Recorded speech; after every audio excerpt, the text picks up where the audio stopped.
Hello everyone, welcome और welcome back to my channel. EVS की NCERT की summary की एक सीरीज चली हुई है, ये उसी का ही एक पार्ट है। इससे पहले और भी कई पार्ट ईवीएस एनसीईआरटी समरी के नाम से एक प्लेलिस्ट बनाई हुई है, उसमें डाले हुए हैं। ये जो ईवीएस के जो क्वेश्चंस है ये एनसीईआरटी से उठाए गए हैं सारे, ये प्रीवियस ईयर क्वेश्चंस भी है और समरी भी है। ये अगर आप किसी भी टीचिंग एग्जाम की प्रिपरेशन कर रहे हो पीआरटी लेवल के लिए, तो ये आपके लिए बहुत ज़्यादा यूज़फुल रहेगी। अभी केवीएस की वैकेंसीज आने वाली है, उसमें भी अगर आप पीआरटी के लिए प्रिपेयर कर रहे हो तो 15 से 20 नंबर के क्वेश्चन यहाँ से पुट किए जाते हैं। ऐसे अगर आप सीटेट के लिए प्रिपेयर कर रहे हो तो सीटेट में 15 नंबर के क्वेश्चन ईवीएस के एनसीईआरटी से ही आते हैं। तो चलो आज की वीडियो शुरू करते हैं। तो पहला जो क्वेश्चन है वो ये है कि when A bird focus both eyes on A object it can estimate the distance. When its eyes focus on two different things, it increases the range of vision.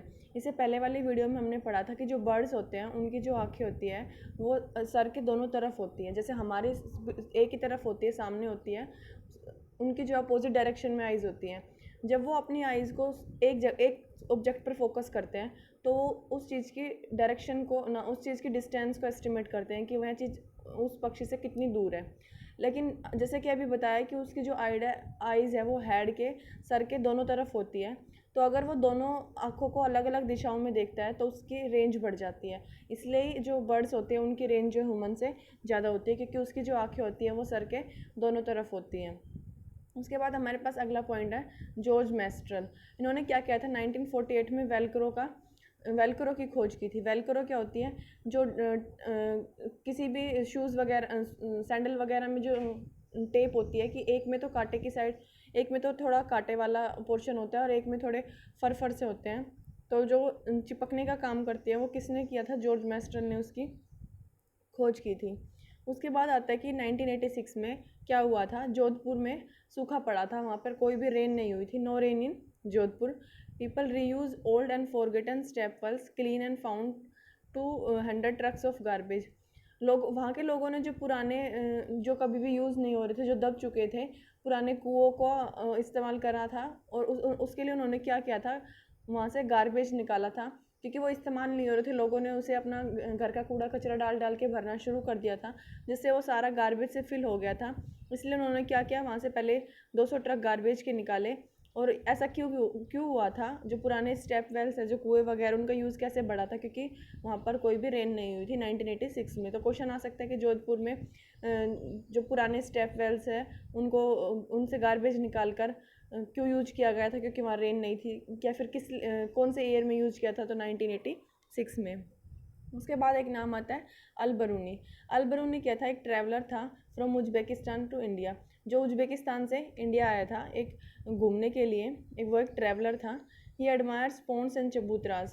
उसने क्या किया था, एडमायर किया था हम जो इंडिया के जो पोन्स थे और जो चबूतरा थे उनकी प्रशंसा की थी, क्योंकि वो किससे बने हुए थे, huge rock piles and join with the iron rod to build चबूतरा। जो चबूतरा थे अराउंड द लेक, झीलों के किनारे जो चबूतरे बने हुए थे वो किससे बने हुए थे, बड़ी बड़ी चट्टानों से और आयरन की रोड से मिलके वहाँ के चबूतरे बनाए हुए थे। उसके बाद आता है एक इम्पोर्टेंट क्वेश्चन है, डांडी मार्च। डांडी मार्च कब शुरू हुआ था, 12 मार्च 1930 में। किसने शुरू किया था, गांधी जी ने शुरू किया था, with the several other peoples, और भी बहुत सारे लोगों के साथ। क्वेश्चन आ सकता है कितने लोग थे, तो 78 पर्सनस थे वहाँ, 78 लोग थे। कितने किलोमीटर की यात्रा सफ़र की थी, 385 किलोमीटर की यात्रा सफ़र की थी। Went on a yatra from Ahmedabad to the Dandi seashore in the Gujarat to protest against this law. नमक कानून के प्रति एक प्रोटेस्ट था, जो जिसे हम डांडी मार्च के नाम से जानते हैं। वो महात्मा गांधी ने 78 लोगों के साथ शुरू किया था 12 मार्च 1930 को। कहाँ से, अहमदाबाद से डांडी जो शीशोर है, जो डांडी का जो तट है वहाँ तक, किसमें, गुजरात में। किसी कानून को, जो अंग्रेज़ों ने जो कानून बनाया था उनको, उसके अगेंस्ट जो प्रोटेस्ट किया था। कितने किलोमीटर की यात्रा थी, 385 किलोमीटर की यात्रा थी और 78 पर्सनस थे इसमें।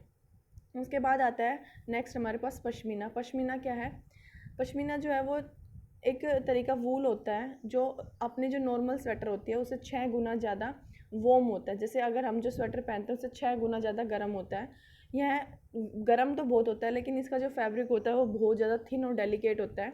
ठीक है, ये जो पश्मीना बनता है किन की गोट से बनता है, जो goats from with the soft pashmina wool is collected found on, जो एक गोट होती है जिनसे ये पश्मीना वूल जो कलेक्ट होता है वो कहाँ पर पाई जाती है, found on high altitude of 5000 meter, जो 5000 मीटर से जो ऊपर का जो पहाड़ी इलाका है वहाँ पर ये गोट पाई जाती है। In winters the temperature is 0 degree to 40 degree celsius, और वहाँ का जो टेम्परेचर होता है वो 0 डिग्री से 40 डिग्री सेल्सियस के बीच में होता है। जो पश्मीना है ये हैंडमेड शॉल्स होते हैं, ये हाथों से बनाए जाते हैं।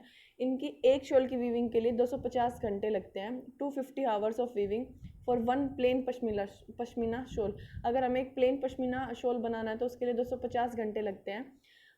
और एक ये लॉन्ग और डिफ़िकल्ट प्रोसेस होती है, क्योंकि जो उसके फ़र है वो, जो गोट जो इतनी हाई एल्टीट्यूड पे रहती है उनके जो फ़र है वो बहुत ज़्यादा डेलिकेट होते हैं।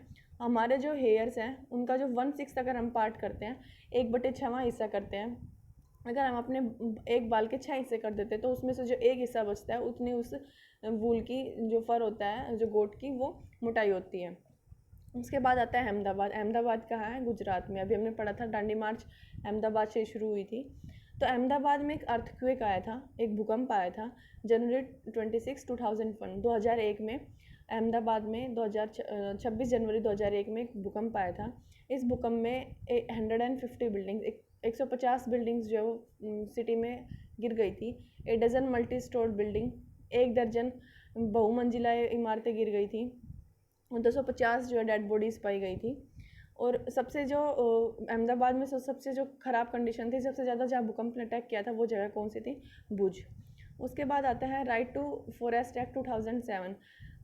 राइट टू फॉरेस्ट एक्ट 2007 क्या था कि जो people who have been living in the forest for at least 25 years, जो भी लोग हैं जो किसी जंगल में 25 साल या 25 साल से ज़्यादा रह रहे हैं, उनका एक अधिकार बन जाता है, have a right over the forest land, उनका एक अधिकार बन जाता है जंगल की ज़मीन पर।